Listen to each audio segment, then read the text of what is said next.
Bom dia, a graça e a paz do Senhor Jesus. Veremos hoje o capítulo de número 15 do Evangelho de João, Jesus, a videira verdadeira. E nós, na videira, somos os ramos. Abra aí a sua Bíblia no capítulo 15 do Evangelho de João, que foi escrito com o propósito de demonstrar que Jesus é o Cristo, o Filho de Deus, e para que crendo vocês possam ter, nós todos podemos ter vida em seu nome. Isso está registrado no capítulo 20, no verso de número 31. Nesse evangelho, Jesus é o verbo divino que veio do céu e se tornou carne. Ele veio para os judeus, mas apenas poucos o receberam. Ele realizou muitos milagres públicos, demonstrando que ele era o Messias, o Filho de Deus. Ele ensinou que a salvação está exclusivamente nele, mas disponível a todos, tanto gentios quanto judeus. O estilo característico de João é os contrastes, e nós vamos perceber alguns deles.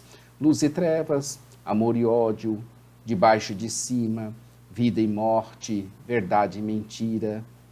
Eu sou o pastor Daniel Deusdete, da Igreja Os Semeadores. Inscreva-se no nosso canal, clica no sininho à sua direita aí, para você fazer o acompanhamento, porque todos os dias nós temos um vídeo novo, de um capítulo novo da Bíblia. São os 1189 capítulos. Esse é o projeto 1189, com a exposição bíblica de todos os capítulos da Bíblia. Então, nós estamos aí todos os dias oferecendo isso para vocês. E já dê o seu like, não deixe de você colocar o seu like, já vai colocando o seu like aí, com certeza nós apostamos que você vai gostar do conteúdo que nós estamos apresentando para você, conteúdo bíblico. Se você está atrás de conteúdo bíblico, você vai encontrar. E conteúdo bíblico robusto. Assim, testemunhar de Jesus é o tema central deste evangelho. E para mim é o tema central mais do que o evangelho. É tema central do evangelho, do Antigo Testamento, do Novo, da Bíblia, tema central da minha vida, da história. Jesus é esse tema central. Nesse capítulo de número 15, contém somente a fala de Jesus. Não há perguntas, mas somente respostas. Ele parece até a continuação do que estava sendo falado no capítulo 14, quando se encerra dizendo que se levantassem e saíssem dali de onde eles estavam. Ele começa dizendo que ele é a videira verdadeira e que nós os ramos e que, portanto, estamos na videira para produzir frutos, produzir as uvas. A uva é o fruto da vide. Quem nos plantou é o Pai é agricultor. Aqui está o segredo de como iremos dar frutos para a glória de Deus. O fruto da vide não é produzido com esforço, nem deve gerar no galho orgulho, mas basta estar no lugar certo, ou seja, na videira, que naturalmente todo ramo nela produzirá frutos. No entanto, Jesus fala de ramos que estão nele não produzindo nada e de ramos que produzem. O tratamento é diferente para cada um. No caso de que nada produz, é cortado e lançado fora para ser queimado. E o que produz, esse é limpo para que produza ainda mais frutos. Como, estando nele, na videira, nada produziremos? Como? É porque estamos querendo tomar o lugar da vide e produzir para nossa própria glória, e assim nada conseguiremos. Vejamos então com maiores profundidades esse capítulo de número 15. Nós estamos na terceira parte, que é o ministério público de Jesus aos seus discípulos. Nós estamos aí desde o capítulo 13 até o 17. E, como já falamos, em seus últimos dias, Jesus concentrou-se em ministrar a seus discípulos para prepará-los para a sua partida. Ele os serviu, ele os confortou e ele orou por eles. Então, nós estamos vendo essa terceira parte que vai se encerrar no capítulo de número 17. O discurso de despedida começou no capítulo 14 e termina no 16, termina amanhã. Esse discurso de despedida ocupa os capítulos 14 a 16 e nele João registra várias maneiras pelas quais Jesus confortou seus discípulos enquanto eles enfrentavam a iminência de sua morte e quanto às provações que viriam nos anos seguintes. Também nós dividimos em outras sessões e nós estamos vendo a videira e os ramos nesse capítulo de número 15, que vai até o verso 17. Há duas divisões principais nesse capítulo. O discurso sobre a videira, dos versos 1 ao 17, e as advertências quanto ao ódio do mundo, que vai do verso 18 ao 27. Então, há duas divisões principais nesse capítulo de número 15. A união entre os remidos e Cristo é representada de várias maneiras na Escritura. A combinação dela nos guia a entender a natureza desse relacionamento. Nós podemos ver o fundamento e o edifício, é uma delas. A videira e os ramos, é a que nós estamos vendo. A cabeça e o corpo, é outra. O marido e a esposa, lá em Efésios 5, de 22 a 32. Adão e seus descendentes. Cada uma dessas metáforas tem suas limitações, assim como qualquer analogia. Porém, cada uma delas tem pronunciadas semelhanças com as outras. Jesus se compara a uma videira verdadeira. De acordo com outras passagens desse evangelho, a palavra verdade não é empregada como sendo oposta à falsa. Jesus é a videira verdadeira, em oposição a Israel, que, como um tipo ou precursora, era citada no Antigo Testamento como a videira ou a vide de Deus. Embora Israel tenha sido julgada pela sua falta de frutos, Jesus cumpriu efetivamente o simbolismo que Israel apenas representava. Esse é o último dos ditos eu sou neste evangelho. Foram 7 ao todo. Confira aí, 6:35, 41, 8, 12, 9, 5, capítulo 10, verso 7, verso 9, verso 11, verso 14, capítulo 11, verso 25, capítulo 14, verso 6 e capítulo 15, versos 1 e verso 5. No verso 2, todo ramo que estando nele não der fruto, será cortado, e o que der fruto será podado a fim de que dê mais frutos ainda. O verbo cortar também pode ser traduzido como suspender. Cortar ou eliminar é uma ação apropriada para ramas que estão mortas. Suspender ou elevar tem a finalidade de fazer com que um ramo vivo, mas improdutivo, possa ainda produzir frutos. Nenhum ramo infrutífero pertence a Cristo, assim como nenhum ramo que está em Cristo permanece sem frutos. Os ramos que pertencem genuinamente a Cristo irão não apenas dar frutos, mas também serem podados para que produzam também mais frutos ainda. A falta de frutos em Israel era equivalente a desobedecer à aliança. O debate sobre os frutos da videira no Antigo Testamento, combinado com o debate sobre obedecer a Jesus nesse capítulo, demonstra que fruto se refere ao fruto moral, a consequência natural da obediência, e não um fruto evangelístico, embora isso também possa ser até desejável. Essa analogia não se refere a todos os aspectos do domínio espiritual, pois em termos de horticultura, nenhum ramo pode existir a menos que esteja unido à videira.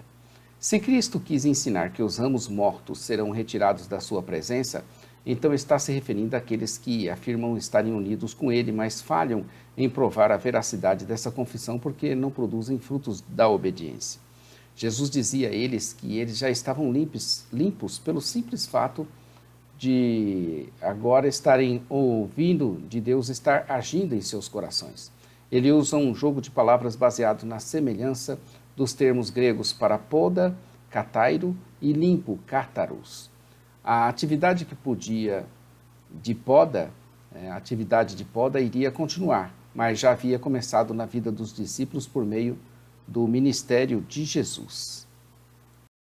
Era importante, portanto, permanecer em Jesus para isso ocorrer. Jesus enfatizou a importância da continuidade do seu relacionamento com os discípulos. O termo permanecer é repetido 11 vezes nos versos de 4 a 10. E a metáfora da videira ilustra essa questão com propriedade, pois somente quando a seiva da videira flui livremente através dos ramos é que os frutos podem surgir. De modo semelhante, somente quando o relacionamento espiritual com Cristo está intacto é que os cristãos estão saudáveis e produtivos. O verso 5 é ainda mais enfático sobre isso. Essa incapacidade fundamental dos pecadores torna a intervenção da graça indispensável para iniciar o processo, desenvolvê-lo e culminar com a salvação.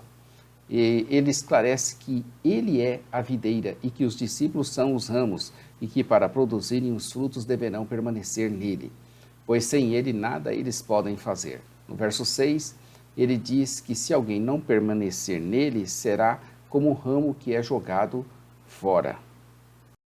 Aqueles que não permanecem nele demonstram que nunca tiveram uma união vital com Cristo. Portanto, não surpreende que o destino desses seja descrito aqui pelo uso da linguagem de condenação.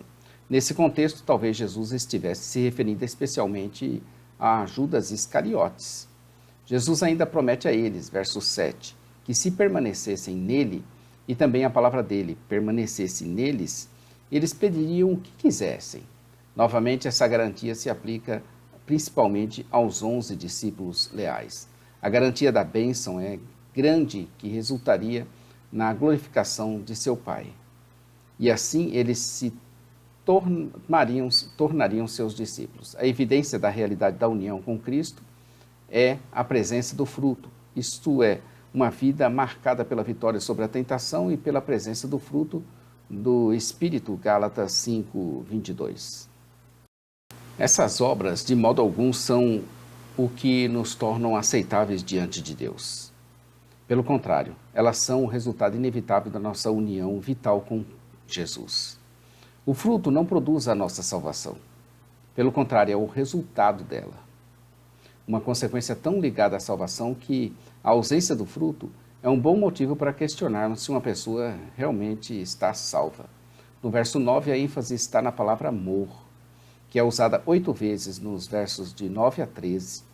A ligação entre o amor e a obediência é afirmada mais de uma vez e exemplificada em Jesus Cristo. Jesus Cristo compara seu relacionamento com seus discípulos usando o padrão de seu relacionamento com seu Pai. E ele diz que, como foi amado por seu Pai, assim ele os amou, por isso deveriam permanecer em seu amor. Em permanecendo em seu amor, deverão obviamente obedecer aos seus mandamentos, como ele também obedece aos mandamentos do seu Pai. Muitos imaginam que obedecer a Cristo é algo penoso, porque exige uma atitude de sacrifício, de auto-rendição e serviço. Jesus ensinou o oposto, associando a obediência com alegria no verso 11. E qual seria o seu mandamento? A resposta é que eles deveriam amar uns aos outros, como ele os amou. Não há algo maior que alguém possa fazer do que sacrificar-se em favor da pessoa amada. Os auto-sacrifícios de Cristo em favor dos incrédulos, pecadores que, por natureza, são inimigos de Deus, é ainda mais surpreendente em razão da natureza daqueles por quem é oferecido. A prova de amizade é a obediência. Se dissermos que amamos a Cristo, mas não obedecemos a Ele, então não somos seus amigos. Seremos seus amigos se fizermos o que Ele nos manda. Assim, já não estaríamos sendo chamados de servos, mas de amigos. Não há outros registros de Jesus Cristo chamando qualquer um de seus discípulos de servo, a menos que 12, 26 faça referência a isso. Porém, ele tinha todo o direito de fazê-lo, e os discípulos o chamaram acertadamente de Senhor. A palavra amigos, no entanto, implica uma relação mais íntima, e a linguagem de fraternidade aprofunda ainda mais essa relação. Um amigo verdadeiro dá tudo a conhecer ao seu amigo. Refere-se isso ao verso 15, ao que eles haviam conseguido surpreender até esse momento. Depois da ressurreição e por meio do Espírito Santo que viria no Pentecoste, os discípulos iriam compreender muito mais. A impressão que temos é que os discípulos resolveram seguir a Jesus, mas Jesus esclarece isso, verso 16. Não foste vós que me escolhestes a mim. Pelo contrário, eu vos escolhi e vos designei para que vades e deis frutos para a glória de Deus. Obviamente, Jesus não quis dizer que os seus discípulos não exercitaram a capacidade da escolha, pois havia optado pelo segui-lo. Antes, Cristo estava dizendo que a iniciativa e a escolha final havia sido dele, pois se Jesus não os tivesse escolhido, eles não teriam optado por segui-lo. Essa passagem está se referindo ao ofício dos apóstolos, porém o princípio se aplica a muitas outras áreas, incluindo mesmo eleição, salvação. Salienta ele que os designou, atividade soberana de Deus, que é exercida independentemente do poder humano de escolha. E então ele salienta que os designou para irem. Esse verbo indica o rumo do serviço cristão. Embora seja uma ordem especificamente dirigida aos apóstolos, ela tipifica a ordem geral para a igreja, ir e alcançar os perdidos onde quer que eles se encontrem. Deus ordena fertilidade e não esterilidade para o ministério dos apóstolos. O fruto se refere tanto à santificação individual, Colossenses 5, 22, quanto à eficácia da evangelização, Mateus 13, de 3 a 8, Romanos 1, 13. Do mesmo modo, Deus ordena que haja fruto na vida de todos os cristãos e que esse fruto permaneça. Uma característica que se sobressai no serviço cristão é que ele tem implicações eternas. Mais uma vez, ele promete aos seus que tudo quanto pedirem ao Pai em seu nome, ele haveria de conceder aos seus discípulos.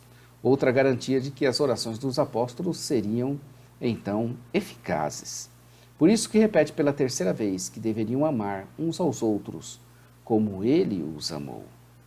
Consolo durante a perseguição. Do verso 18 ao capítulo 16, verso 33, nós vemos, a oposição do mundo contra os eleitos de Deus é articulada em termos bastante fortes. O ódio do mundo não é devido aos erros do cristão, mas sim aos acertos. A ignorância em relação ao Pai é ligada ao desprezo pelo Filho.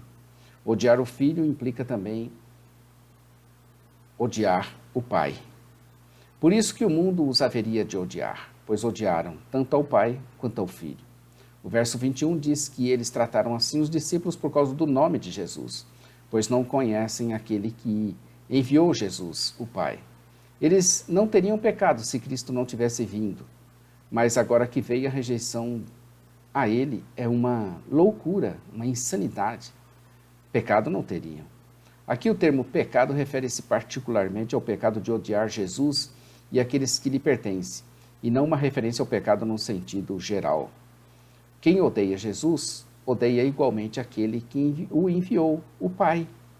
Se Jesus não tivesse realizado no meio deles obras que ninguém mais fez, eles não seriam culpados de pecado, mas agora eles as viram e odiaram a ele e ao seu Pai. Quem odeia Jesus, odeia o Pai, odeia Deus. Não venha dar desculpas, não. Os judeus incrédulos estavam condenados pela própria lei que estimavam. Essa citação é do livro de Salmos. Aqui o termo lei, verso 15, abrange o Antigo Testamento em geral e não somente o Pentateuco. Os textos do Salmo 35, 19, 69 e 4 se referem originalmente à experiência de Davi, porém eles se cumprem com mais profundidade na vida de Cristo. Há uma promessa da parte do Pai e do Filho do envio do Consolador. Uma referência à obra do Espírito Santo no plano da redenção e não ao seu relacionamento eterno dentro da Trindade. Ele, o Espírito Santo, daria testemunho dele. Uma vez que a obra de Cristo é a base de todo o Evangelho, o Espírito focaliza o seu testemunho em Cristo Jesus. Jesus apontou para a função exclusiva dos apóstolos como testemunhas oculares, que, capacitados pelo Espírito Santo, deveriam fornecer o testemunho básico e autorizado de Cristo para a Igreja. Portanto, o ofício de apóstolo não é passado adiante. E o testemunho subsequente da Igreja depende desse testemunho apostólico registrado no Novo Testamento e iluminado pelo Espírito Santo. O capítulo 15 começa: Eu sou a videira verdadeira, e meu Pai é o agricultor. O verso 27 encerra o capítulo 15 dizendo: E vós também testemunhareis, porque estáis comigo desde o princípio. É forte essa declaração de Jesus de que quem o odeia também odeia o seu Pai. Tem muita gente que diz odiar Jesus. Se essa pessoa tem esse ódio por Jesus, ela tem ódio por quem o enviou, o Pai.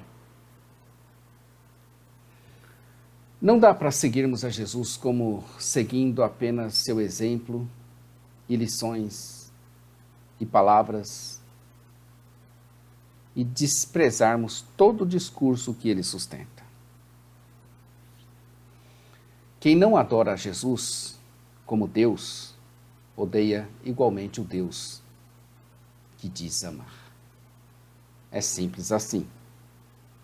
Amanhã estaremos aqui com o capítulo 16, continua ainda esses discursos e essa série, né? No capítulo 16, são 33 versículos, veremos aí, Jesus envia o Espírito Santo com uma missão. Muito interessante esse capítulo 16. Inscreva-se no nosso canal, clica aí no sininho, ó, à sua esquerda, clica aí, à sua esquerda aí, e dá o seu joinha, o seu like, dizendo que gostou, faz seu comentário, compartilha, divulgue, vamos espalhar a palavra de Deus e vamos aprender cada vez mais. Hoje nós aprendemos aqui que quem odeia Jesus, odeia aquele que o enviou. Então amanhã estaremos aqui com o capítulo 16.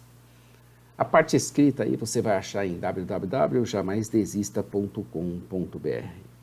Nossa loja virtual, semeadores.com.br. Nosso programa de rádio, radio.osemeadores.com. A todos um bom dia, fiquem com Deus na presença do Senhor. E como dissemos sempre, Maranata, ora, ora, vem Senhor Jesus. Deus te abençoe, querido.